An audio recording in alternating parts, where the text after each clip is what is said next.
Bengali spice চ্যানেলের নতুন একটি ভিডিওতে তোমাদের সবাইকে স্বাগত জানাই। আজকে আমি তোমাদের সাথে মটর পনিরের রেসিপিটি শেয়ার করতে চলেছি। এই রেসিপিটি লুচি পরোটার সাথে ডিনারের জন্য কিন্তু জাস্ট জমে যাবে। রেসিপিটি শুরু করা যাক। প্রথম থেকে শেষ পর্যন্ত দেখার অনুরোধ রইল। প্রথমেই পনির নিয়ে নিয়েছি 250।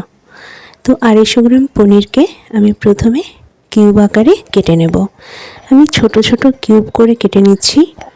তোমরা কিন্তু নিজেরা যেমন আকৃতি চাও সেভাবেই কেটে নিতে পারো। তো আমি এরকম টুকরো টুকরো করে কেটে নিয়েছি। আর চেষ্টা করবে পনিরটা যেন ভীষণ ফ্রেশ হয়। ফ্রেশ পনির হলে যে কোনো রেসিপি বানালেই খেতে কিন্তু দারুণ লাগে। আর আজকে আমি এই পনিরটা কাঁচাই ব্যবহার করব। তোমরা চাইলে ভেজে নিতে পারো, আর ভেজে নিয়ে সামান্য উষ্ণ গরম জলে নুন দিয়ে ভিজিয়ে রাখতে হবে।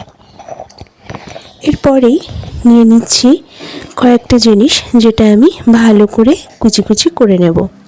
এখানে নিয়েছি কাঁচা লঙ্কা, রসুন, আদা, টমেটো আর ধনেপাতা। আমি এখানে যতটুকু পনির ব্যবহার করলাম সেই পরিমাণ মতোই এই জিনিসগুলো নিয়ে নিয়েছি। মটর পনিরে ধনেপাতা কিন্তু না দিলেও চলে, তবে এটা আমি ইচ্ছে করেই দিয়েছি, আমার ভালো লাগে তাই। তোমরা চাইলে এটাকে স্কিপ করতেই পারো। এবার সমস্ত কিছু আমি ছোট ছোট টুকরো করে কেটে নেব।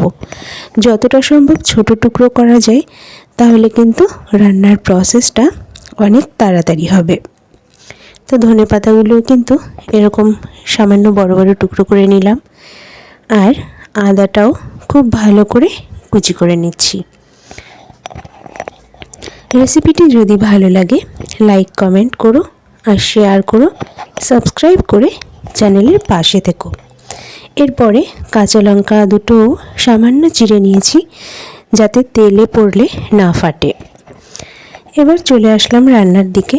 প্রথমেই কড়াতে সাদা তেল দিয়ে দিয়েছি 2 টুকরো গোটা দারুচিনি।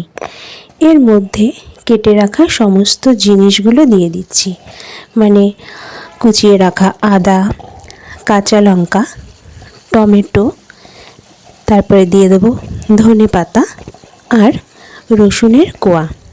পুরো রান্নাটাতে কিন্তু আমি পেঁয়াজটা ব্যবহার করব না। মটর পনিরে পেঁয়াজ কিন্তু ব্যবহার হয়, তবে আমি এখানে পেঁয়াজ ব্যবহার করিনি। তোমরা যারা যারা পেঁয়াজটা খেতে ভালোবাসো তারা কিন্তু অবশ্যই ব্যবহার করো। এরপরে আমি ভাজা ভাজা করে নেব যতক্ষণ না পর্যন্ত টমেটোটা সেদ্ধ হয়ে যাচ্ছে। দেখো টমেটোটা কিন্তু নরম হয়ে গেছে। এইবার আমি এই সব কিছু গ্যাসের ফ্লেমটা অফ করে ঠান্ডা করে নেব আর একটা স্মুথ পেস্ট করে নেব। ওই পেস্টটা করার পরে আমি আরও একটা মশলা করব। সেটা হলো এখানে দিয়ে দিয়েছি কিছুটা চার মগজ আর কিছুটা কাজু বাদাম। এই দুটো প্রথমে আমি শুকনো অবস্থায় গুঁড়ো করে নেব। এরপরে এর ভেতরে মিশিয়ে দেব 1.5 চামচ টক দই, আর টেস্টের ব্যালেন্সের জন্য দিচ্ছি সামান্য চিনি। এবার অল্প একটু জল দিয়ে একটা স্মুথ পেস্ট তৈরি করব। এটা মটর পনিরের ঘনত্ব আর স্বাদ দুটোই বজায় রাখবে। এবার চলে যাই মেন রান্নার দিকে।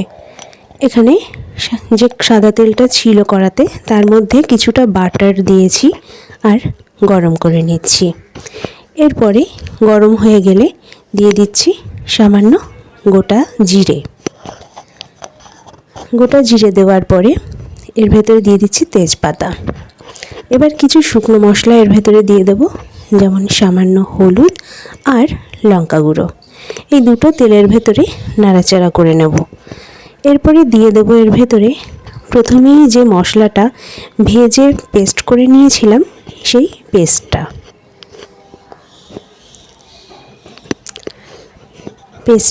এখানটাতে ঢেলে দিলাম।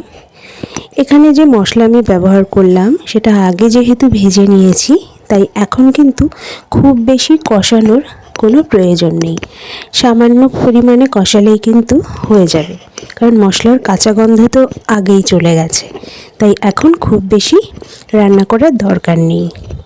তোমরা চাইলে কিন্তু মাঝখানে মশলাটা ভেজে নেওয়ার প্রসেস নাই করতে পারো, তাতে টেস্ট একটু আলাদা আসবে, এটাতে টেস্ট একটু আলাদা আসবে। এই টেস্টটা বেশি ভালো লাগে, তাই আমি এটাই করি। এরপরে যে বাটিতে পেস্ট ধুয়ে রেখেছিলাম সেখান থেকে কিছুটা জলও অ্যাড করে দিয়েছিলাম। জলটা কমে গেলে আর তেল ছেড়ে দিলে তারপরে এর ভেতরে অ্যাড করব পেস্ট করে রাখা কাজু আর চারমগজটা।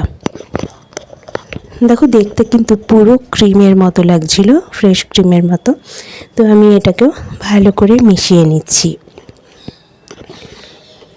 সামান্য ফুটিয়ে নেব। এবার ফোটার পরে এইবার আমি স্বাদ মতো নুন অ্যাড করছি। তোমরা নিশ্চয়ই খেয়াল করেছো রান্নার প্রথম থেকে এই পর্যন্ত আমি কোনো রকম নুন ব্যবহার করিনি। তাই এই পেস্ট রেডি হয়ে যাওয়ার পরে, মানে গ্রেভিটা পুরো রেডি হয়ে যাওয়ার পরেই কিন্তু দিয়ে দিয়েছি নুন। তারপরে দিয়ে দিচ্ছি সেদ্ধ করে রাখা মটরশুঁটি। এখানটাতে আমি আগেই সেদ্ধ করে রেখেছিলাম, তোমরা কাঁচাও ব্যবহার করতে পারো ডাইরেক্ট, তবে সেদ্ধ করে রাখলে রান্নার সময় খুব বেশি সময় লাগে না, যতটা আগে এগিয়ে রাখা যায়। এরপরে গ্রেভিটা ফুটে উঠলে কেটে রাখা পনিরের কিউবগুলো আমি একে একে এখানে দিয়ে দেব। পনিরগুলো দেওয়ার পরে আমি সামান্য ফুটিয়ে নেব, ভালো করে মিশিয়ে নেব আর সামান্য ফুটিয়ে নেব। কাঁচা পনির ব্যবহার করলে কিন্তু ভীষণ সফট লাগে, খেতেও ভালো লাগে। এরপরে রান্নার একদম শেষ পর্যায়ে কিছুটা কসুরি মেথি নিয়ে হাতে গুঁড়ো করে তারপরে এর ভেতরে মিশিয়ে দিচ্ছি। এখন কিন্তু অসাধারণ একটা গন্ধ বেরোচ্ছে আর রান্নাটা কিন্তু একদম শেষের পর্যায়ে। তাহলে তোমরা অবশ্যই জানিও রান্নাটা কেমন লাগলো। দেখা হবে পরের ভিডিওতে।